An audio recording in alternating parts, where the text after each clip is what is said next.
Well, hello and welcome back, all you astromaniacs. We're back to tell another story, another part of the lunar, well, the big story, but looking at the lunar cycle, what's going on in these few weeks. Lots of Pisces and Aquarian stuff, Beulah. So Yeah. would you like to start with talking about that?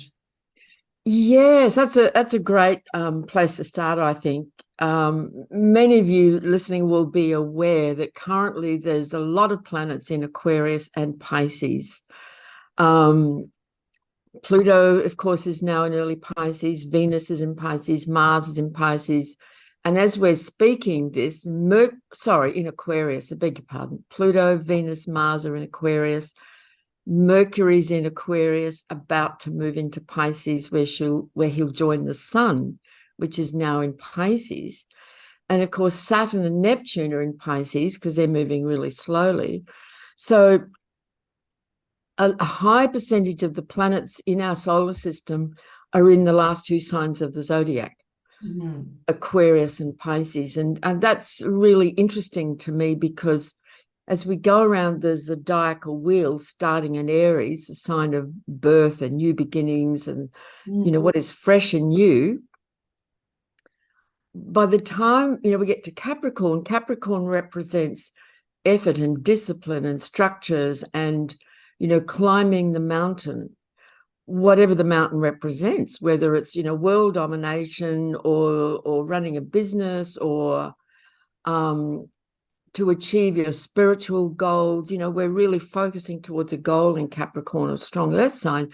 And so when we get to the top of the mountain and accomplish the goal through all that effort and struggle, once you're at the top, I think of Edmund Hillary, for example. Well, then what? Then where do you go? What comes out? What could possibly come after that?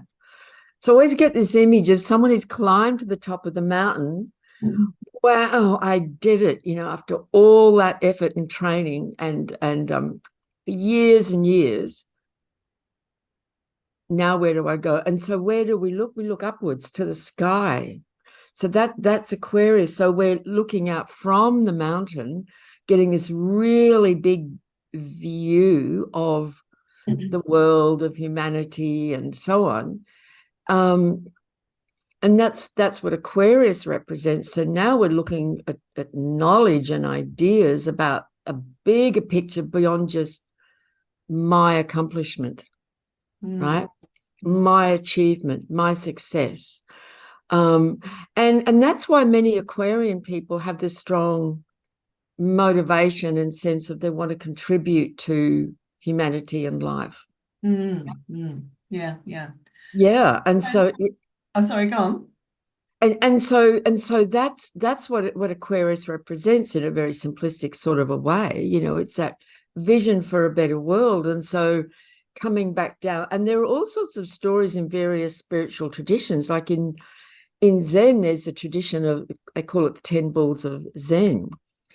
And once that person has finally defeated the bull, which represents the ego, he's finally accomplished the spiritual goal.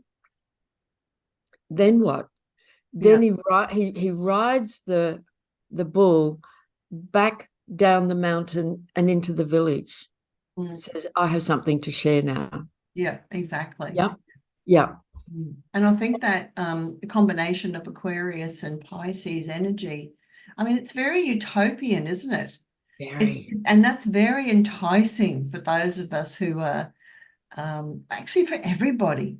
Everybody wants a better world. It doesn't matter whether you're into astrology or healing or you've got it, you're just socially conscious. Everybody wants a better world. That's right. The If you're anywhere near normal, absolutely that's what you want.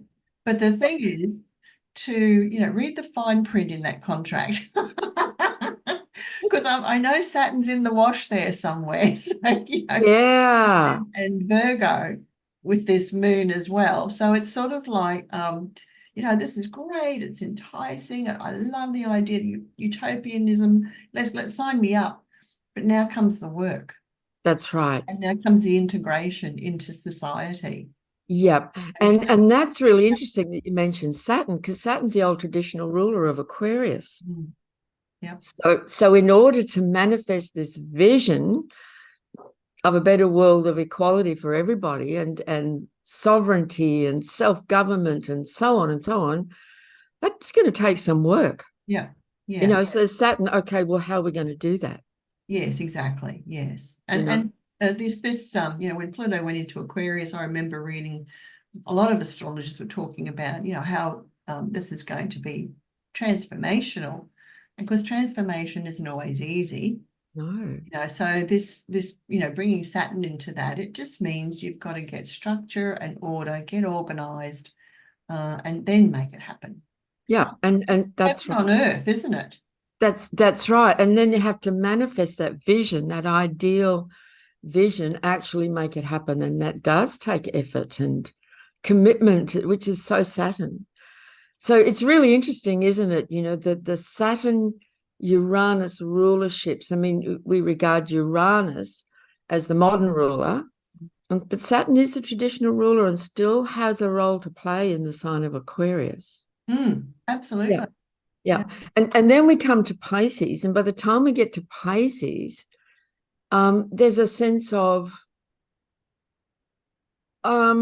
it's hard to even put into words, but well, for one thing, you can be feeling pretty worn out and tired by them, which is why a lot of Pisceans don't have a lot of energy, because it's been a huge journey that began in Aries, a huge journey. And in Pisces, which is where, in terms of the solar journey every year, we're in the period of Pisces, there's a lot of releasing and letting go and emptying out. And it's in Pisces that we learn to have trust and faith in the greater flow and forces of life, the mystery. In Aquarius, it's more about knowledge, but in Pisces, it's a deeper sort of sense of faith and surrender to mysterious forces and just trusting and believing that all is well. And calling on spiritual energies and guidance and support and so on and so on. So these last two signs to me always are about that, what comes after the achievement, the success. And we can all look at this in our lives, like, is it, what times in our lives have we felt like we really accomplished something? Then where do we go from there? And how do we then expand that out? Yeah. And I think Aquarius and Pisces to me are both signs of service. Well, now how do I serve the greater whole? How do I be of service to a higher vision, a deeper truth, in a spiritual, soulful way, but also in a pragmatic kind of a way? Yeah. I get that. That's interesting. Yeah. And so Saturn itself, of course, is in Pisces now and has been since March of last year. So Saturn in general, as it goes through Pisces, has its own challenges, as Saturn always does, but it's also about what we were just saying, about, well, how are we going to bring this compassionate, all-inclusive, spiritual sense of connection to all that is into this life, in actual terms. What's that actually going to look like? Yeah. And it's yeah. Oh. No. That Saturn it makes us look something squarely in the face, doesn't it? Like, Yeah. face the harsh reality. It's a bit like with Saturn in Pisces, I always feel, Saturn's a Debbie Downer in Pisces, honestly, isn't it? So, Yeah. it's, Pisces is just so out there in between worlds, and Saturn saying, let's Come back. let's come in for a landing, Pisces, Yeah. And it's also, so it's about having an honest conversation about within ourselves, I think, Yes. Pisces, it's when we're out there with the mystical world, we can also, this is where we have experiences where we develop beliefs from there, isn't it? So, and then Saturn just says, well, okay, but is it real? Yes. And again, it's that sense of, the mystic returning from the great spiritual awakening of union with all that is, and comes back and says, well, now how can I be of service with what I know now and experience, you Yeah. know? Yeah. Because in the end, Pisces and Virgo, that whole axis across Pisces, Virgo is about being of service. So do you think it's like with the Saturn in Pisces, after people have these sort of in-between world experiences, and they have that, they carry that within them, and then the Saturn it almost acts like a distillation of Yes, those experiences, isn't it? yes, You then gather the nuggets of that otherworldly stuff, or that in-between state, and yeah.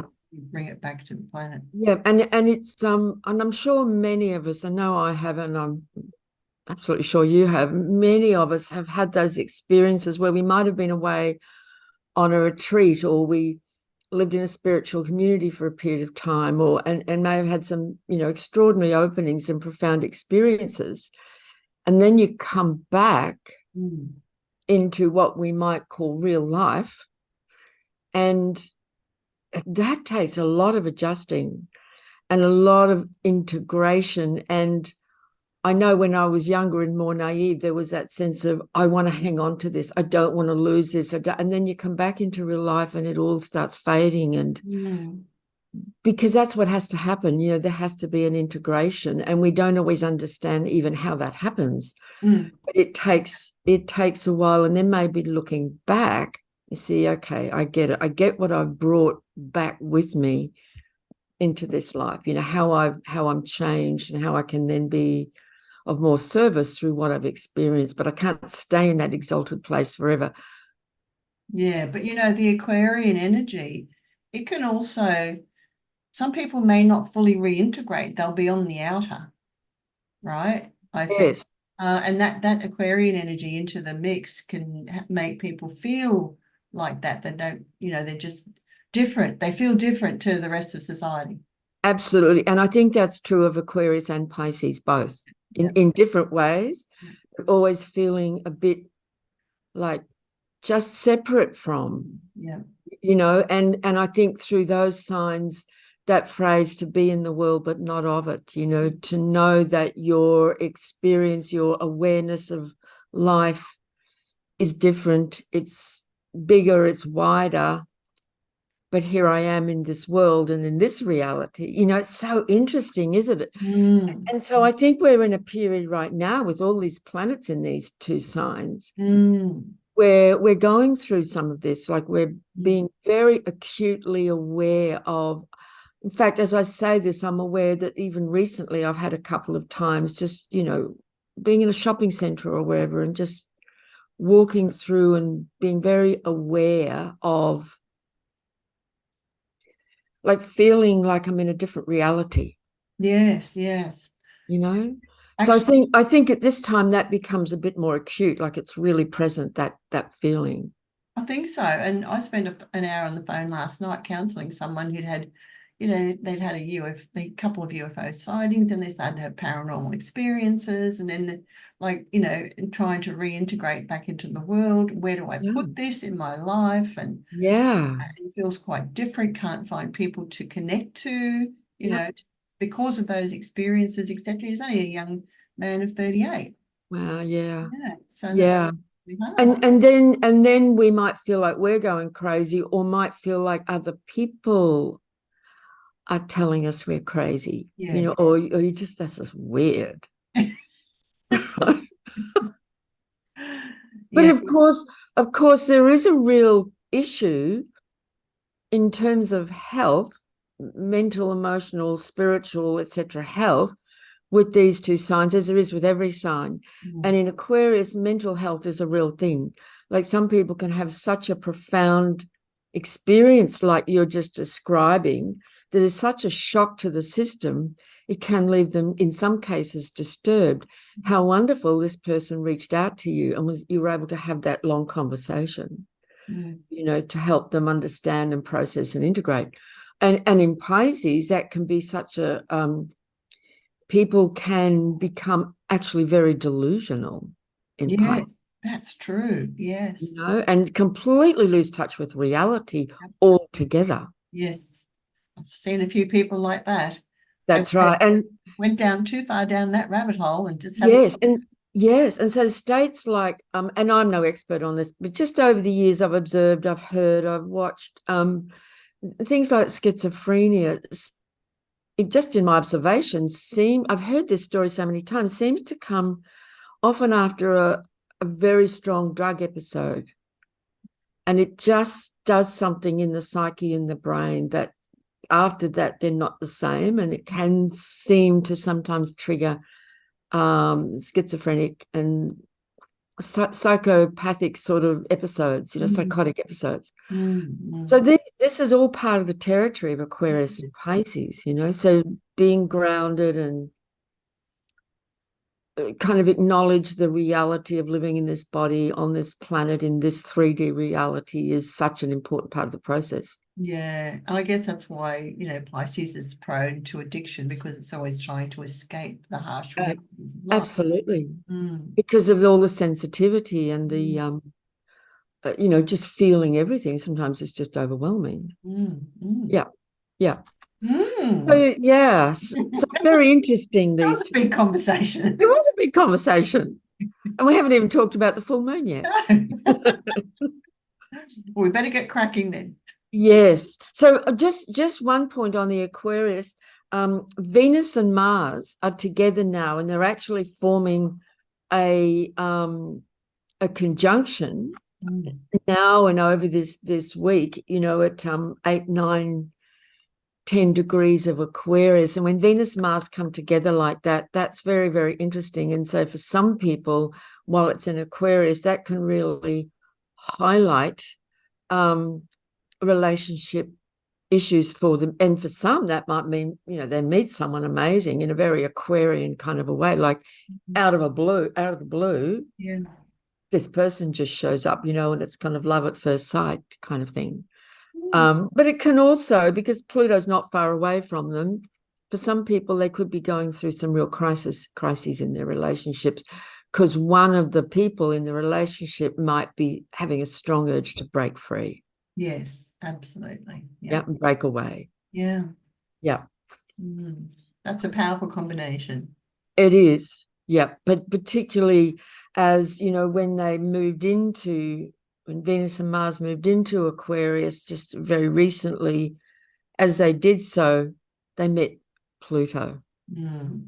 So even their entry into that sign was plutonic, and not plutonic in the best friend sense, but plutonic in the volcanic sense. It's not platonic, plutonic. Yes, Platonic. That's right, plutonic. Yeah. And see, it's so funny. We have these conversations and it triggers things. Yeah. There's something about Aquarius that's very platonic. Yes. Yeah.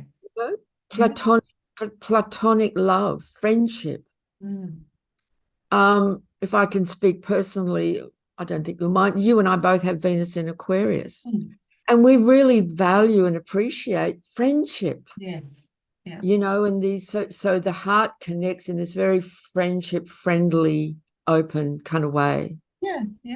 And we enjoy these kinds of conversations. Venus is what we love, so that's a very Venus and Aquarius thing. Think about astrology. That's right. We love astrology. We love talking about astrology, thinking about astrology and the stars and the universe. Okay, so shall we talk about the full moon? I suppose we better. I suppose we will. That's right. So by the full moon, the Sun and Mercury will be in Pisces. And of course, Mercury, the thinking mind, communication, words in Pisces, has a whole different flavor to Mercury in Aquarius. And so Mercury goes into Pisces just the day before the full moon. And so Mercury in Pisces, the mental process switches from that incredibly intelligent, switched on mind to a more mystical dreamscape, you could say. People with Mercury in Pisces love fantasy, imagination. They often have very, very good imaginations, you know, whether that's expressed through art or music or, you know, poetry, these kinds of things. It's a very romantic way of thinking about life, not just romantic in terms of love relationships, but just viewing life through a romantic lens, you know, Yeah. like, you know, the romantic poets, that kind of thing. Yeah. I think Yeah. they can just, if you're having a conversation with someone like that, they just zone out in the middle of it somewhere, you know. Like, where did they go? Are they still Yeah, here? where'd you go? That's The right. body's here, but where's the mind gone? You know, It just drifted off somewhere. don't even finish a sentence, you know. That's right. Hello. That's Yeah. right. That's right. Yep. Yep.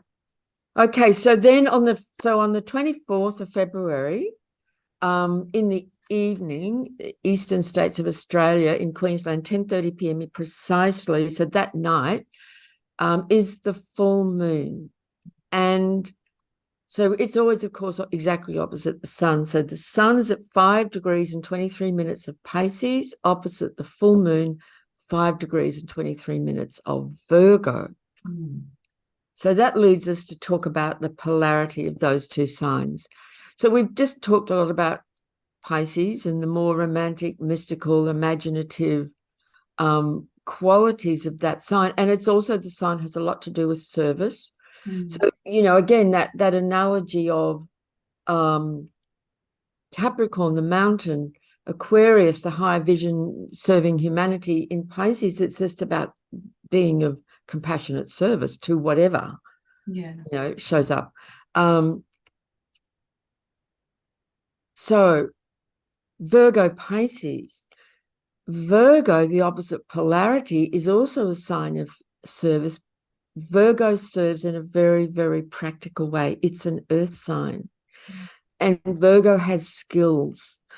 Virgo is ruled by Mercury, the mind, in an earth sign. So Virgo people, and all the Virgo people we know, or people with strong Virgo, they've often done a lot of training.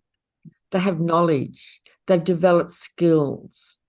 If they're a crafts person, they've been in long training to learn the skills. You know, they're working with their hands they're making beautiful objects, often useful but beautiful objects with fine detail. But Virgo's also got a lot to do with healing and medicine, as we know. You know, just every nurse I think I've ever met is a Virgo sun, moon, or rising. And all the healers that I know, particularly if they're working with diet, hands-on with the body, herbs, herbal medicine is a favorite expression through Virgo. Yeah. You know, this connection to plants and the energy of plants. And when it's connected with Pisces, it's not just knowledge about plants and their medicine. I know some people who have a profoundly spiritual, mystical connection with plants. They see them in another way. They actually see them energetically. They see the nature spirits and the connection to certain plants and medicines, and they understand the medicine and the properties at a whole other level. And that's the Virgo Pisces axis working beautifully together, you know, or they're like people who work with flower essences, for example, they're actually receiving the message from the flower. It's a very Pisces Virgo, isn't it? Yeah, yeah. And flower essences aren't even anymore in a physical, tangible form. You know, it's pure energy. Yeah. But it's coming from a plant. Yes. So so there's so much about healing and service across these two axes. But then when we look at the challenging qualities of it, you know, Pisces is all sort of completely without boundaries and, Yes. you know, drifting off into the never, never kind of thing. And Virgo is so precise and particular. Exactly. So precise. Yes. And analytical, and it's a lot to do with discrimination and learning to discriminate and analyze things, and like a surgeon sort of, well, let me have a close look at this. I'm going to think about this. Yeah. And they're quite methodical too. Yes. Yeah. Whereas Pisces often just wants to believe the dream and the fantasy. Like, I don't want to know about the real reality. Like, just give me the fantasy any old day, you know? Absolutely. Yeah. Yeah. Yeah. And I sometimes make jokes about that. Like I want to believe the fantasy, and I do it in a fun kind of a way. But Virgo is really looking at the actual real. So, someone in the family injures themselves. Mm. So the combination of Virgo and Pisces, the person in the adult in the room says the child injured themselves, who has some knowledge of healing, will be pulling out all the first aid and the herbs and the this and the that. And the Pisces part of it is to bring emotional comfort and Mhm. support to that child, for example. Yeah, yeah. It's Yeah. interesting how the opposites connect, isn't it? It's so interesting, those polarities. Yeah. Yeah, yeah. They're part of a whole, and while in some ways they pull away and they are conflicting with each other, Mhm. when they're working well together, it's fantastic. Yeah. I was just thinking on the health side too, Virgo, it's because it's about the digestive system, the gut health. Yeah, It's about the tiny bacteria in there, isn't it? And that's isn't Pisces rule the immune system as it well? does. So the two together, yeah, it's like, well, what's going on here? That's right. And there are many now who say that the gut is like the second immune system, Yes, that's right. Yeah. or it's an integral, important part of the whole immune system. They are so connected. Mm, mm, Yeah, it's so interesting, isn't it? When the gut is healthy, um, the immune system is strengthened. mm. Yeah. Yeah, it's fantastic.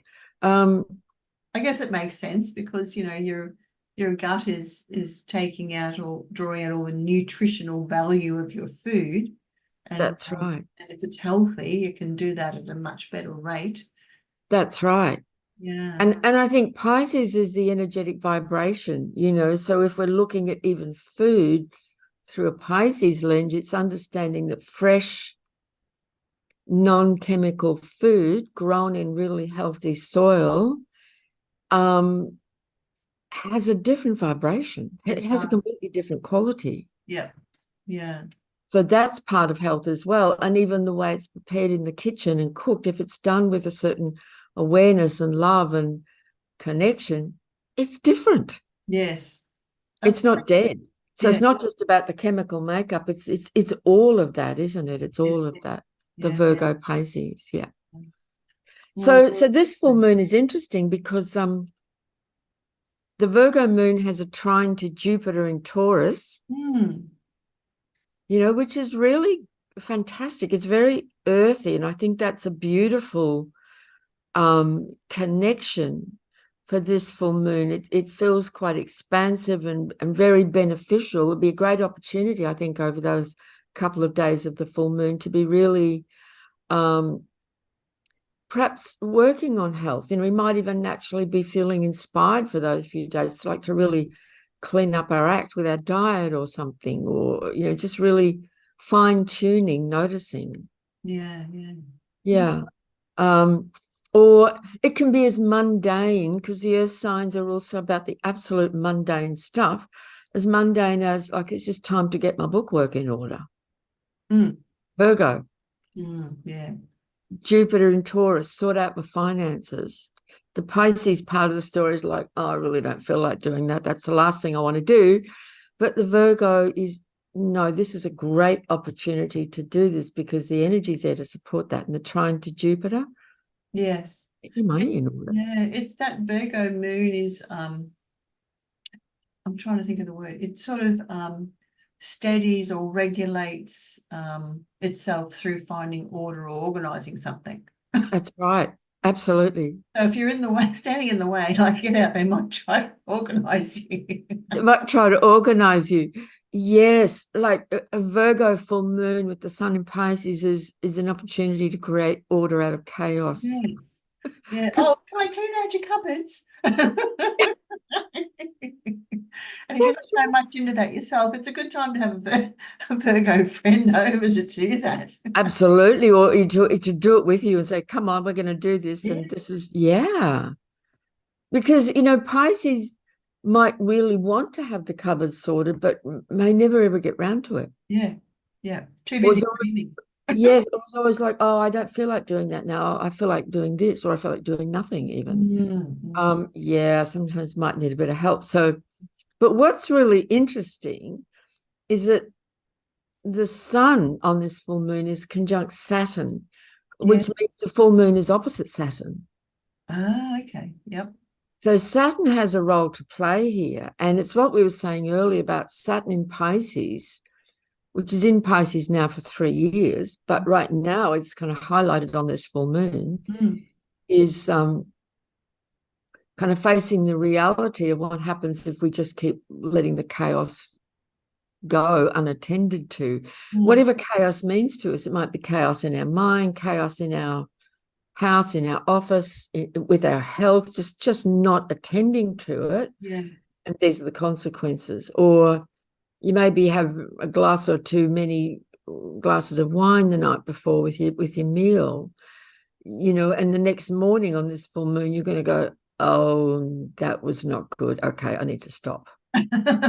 Yeah. Pisces likes a nice glass of wine. Yeah. Yeah. Yeah. Or maybe I had one joint too many last night, if that's your inclination. And then, so Saturn is, well, now this is the result. Yeah. Yeah. Right? That's very Saturn. This is the consequence of that Yes. Yeah. choice. Yeah. And then the Virgo full moon is, okay, we need to clean this up. We can't keep doing this because I just feel dreadful right now, Yeah. Yeah. Yeah. Oh, Yeah, so it's an interesting combination, this one, but I do like the trine to Jupiter, which means Jupiter is forming what we call a sextile, for those who know this language, to the Sun and Saturn, which is another harmonious connection or contact or alignment. So Jupiter's really helping out with this full moon, I think, a lot. right. To bring some practical grounding. And it's not to deny the Pisces energy at all. It's to bring the Pisces energy into some kind of, grounded reality in some way. And what might that look like? Like if you write music, this could be an amazing, fruitful time. If you're running a business, the Pisces is the imagination and the vision, and the Jupiter in Taurus with the full moon in Virgo is, okay, let's get on with this. Let's actually get on with this and make it happen. Yeah. Same with health. Yes. Yeah. Yeah. So interesting. So, everyone will experience it in their own way, but they're just some ideas about what this full moon can be about.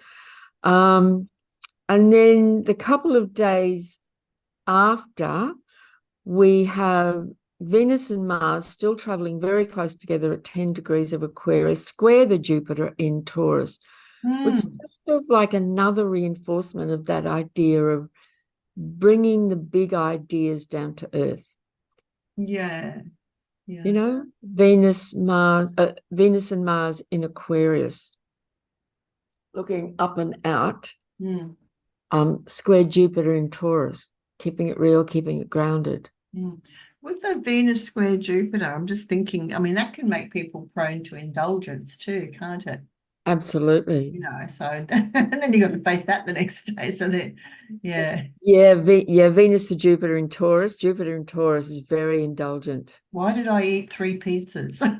I know. And they might start out and say, look, I'm only going to have half a pizza. And before they know it, they've plowed through the lot. Jupiter in Taurus. Yeah. It's very hard to put a break on, put limits on with Jupiter in Taurus for things that are delicious and, or just spending money, and then more money comes in, go, well, it's fine. But yeah.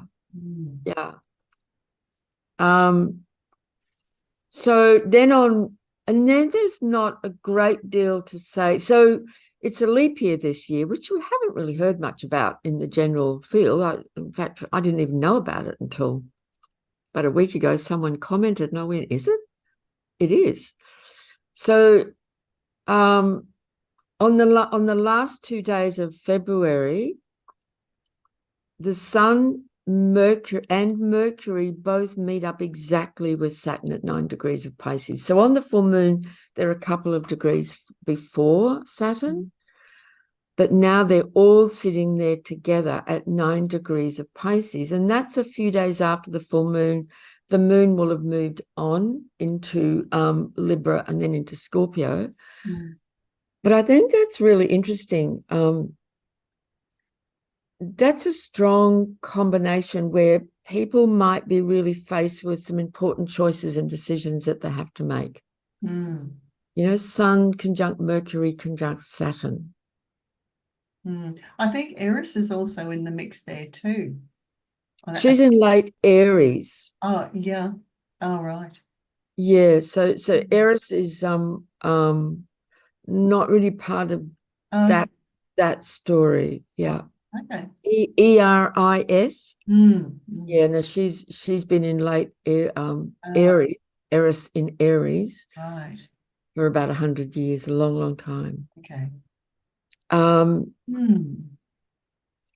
so and I will say that around this conjunction of Mercury and the Sun with Saturn in Pisces, some people are going to feel that as quite a heavy energy. They might feel really flat and really low, Mm. a bit depressed, very, very tired, right? Around those last couple of days of February. Yeah. I think that's worth commenting on. So if that is the case for some people, that's kind of understandable. You know, just take it easy and rest because it will pass. It's a You sort of, I'm sorry, I was going to say, is that a sort of sense of seriousness? can be serious. Yeah. Can just feel like a because we're in Pisces, can just feel emotionally a bit heavy and depressing and really sad and just feeling really low. Yeah, right. So it's okay, just kind of go with it. It might last for a day or two or three, and it absolutely will pass as the Sun and Mercury move past Saturn and move away. Quite Mm. often with these inner planets that move more quickly, it's the approach and the exact joining where it's quite strong. And then as the faster planet starts to move on, there's a sense of, oh, that feels easier. That feels better. Mm. Right. So it does pass, you know, this too shall pass, and it does. So if it's available to just rest and just go real slow, then do that Yeah, yeah, yeah, rather than try and fight it, you know? yeah. Yeah. Um, so then we move into March. Not a lot to say really about the first week in March. Sun and Mercury continue to move through Pisces. Mercury then, because Mercury is moving really quite quickly, Mercury on the 9th of March will meet up with Neptune in Pisces. Now that's a real dreamy, spaced out, away with the fairies, you know, out to lunch kind of. Yeah, I'm thinking it's almost like it is even on planet Earth. It's even on planet Earth. Yeah. Yeah. So look, if you're a writer, an artist, a musician, anything like that, glorious, you know, you're just going to be an open channel. Mm. Mm. Um, trying to be sensible and have your functional, rational mind kind of in gear and being analytical and all of that may not go so well. But I'm just thinking that, like, throwing Neptune into the mix with Pisces, it's like Pisces is already dreamy and mystical. Neptune can be delusional. It's like, with oh, Mercury, it can be Mercury, the mind, that can be quite delusional, yeah, actually. yeah. Mm. But if we use it, if we're aware of it and we're using it well, we'll just let ourselves have the space to drift off. And if we have some kind of creative outlet, Yep. That's or if we can take a couple of days off and go to the beach and just sit there and stare out to sea, yes. or literally, sometimes great medicine is just to take a day off and go to bed, or just lie on the couch and watch nice movies, just to have time out. Have some Life good is lunar therapy. doing therapy. Life is challenging. Yes, it is. Yeah, go to bed and have a good cry. Like, I think, we humans are really hard on ourselves, and I think sometimes we need to be a bit kind to ourselves, and sometimes we just need a break. Mm, mm, Just need a break. mm. Yeah. That's true. Um, and that leads us into the 10th of March. So we're in Pisces season. So that's helpful if everyone understands that. Pisces is the last sign of the zodiac where there's a lot of letting go and releasing and emptying out happening. Mm, It's not a high energy sign that's charging forth. That'll come later when the sun goes into Aries. Then we get up and get going again. mm, mm. So, time out, rest, any kind of spiritual practices that you enjoy, artistic pursuits, is really what's called for at this time of year, Yeah, yeah, yeah. as much as that's available to you. March the 10th, we come into the Pisces new moon. Mm, Yeah.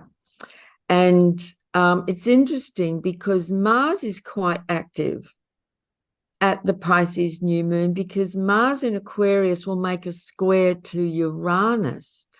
That's a very, very dynamic, high energy, volatile, yeah.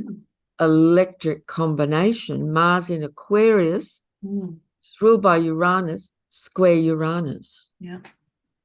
That's a lot. It's a lot. And on the same day, Mm, Mercury goes into Aries, which is ruled by Mars, mm. but it's a Pisces new moon. That's a conniption. That's what that is. It is. I was gonna use the word conundrum. It is. It's a I'm having a paradox. It's a conniption. conundrum. It's a conniption. It's like, what? Yes. But life's like that, isn't it? And our Yeah, charts are like that. And yeah. so it's a lot of different energies. And it feels to me like a lot could happen on that day and around those couple of days. A Mm, lot of things will happen. mm, The mm, Pisces new moon invites us to get the Pisces message of letting go, trust, having faith, going with the flow, allowing those kinds of things, even in the midst of stuff happening. mm. That there's quite a knack to that. It's quite a knack. I think when you have a lot of aspects like that, that's when it's difficult or challenging to actually synthesize it. It is. Because hey, it could go anyway, really. That's right. It's certainly difficult for the mind to synthesize it for Yeah, sure. yeah. I think a combination like that is a reminder that so much, if not all, of life is actually really in the deepest place, not in our control. Mm, mm, Stuff happens. I remember years ago, I had a car accident and totaled my car, and ended up with 8 stitches in my skull, and a cracked rib.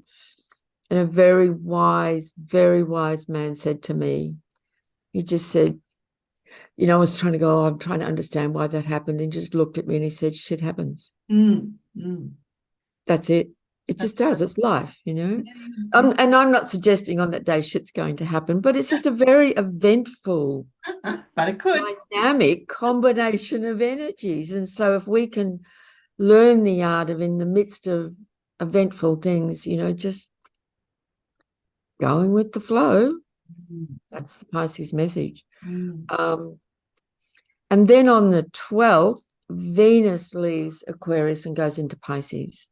Venus loves being in Pisces. So much Piscean energy. I know. So we're really in the watery realms now. Yes, no wonder my mind can't hold these thoughts. It just wants to drift off somewhere and go, oh yeah. That's right. That's right. But that's actually one of the gifts of Mercury in Pisces, is that it's not always here, but it has access often to things that can just sort of drop into the mind. You go, oh, where did that come from? Mm.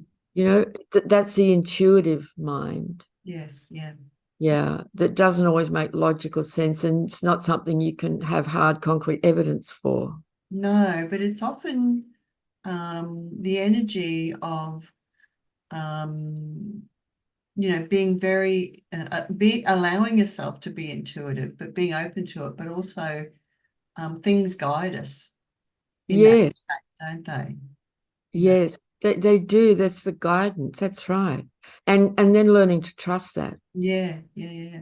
instead of going, oh, that's ridiculous. That can't be right. Mm, But learning to trust that. Yeah. mm, mm. Yeah. So Well, interesting time. I'll just pull my watery mind back together again and digest all that, percolate on it. Yeah. And we can also, you literally, I love just keeping it real basic. Like, it's a water time. So what is our relationship with water right now? You know, we're making sure we're drinking plenty of water. If we're having a bath or a shower, or we're going to a creek or a river or the sea, are we being really present with the water itself? Mm, You know, mm. invite that connection to water. Yeah, or how I we, notice like things going on in the world around us about water. It might be coming up in the collective space, you know, issues about. mm. Or just working with the water element, like you say, just letting go, just Yeah. just flowing, and it's okay, Yes. to do that for a while. Yes. Because the nature of water is to Mm, flow. yeah, yeah, yeah. Yeah. Yeah. Given us a lot to think about, Babula, as usual. Very good. Thank you for all that. And viewers and listeners, if you're listening while you're driving along in the car, if you make sure you keep your hands on the wheel and your eyes on the road, but and hopefully that Piscean energy didn't sort of make your mind Lift you wander off. board. Okay, anyway, I should put a disclaimer, do not listen to this one. Particularly right now. Yes, That's right. right.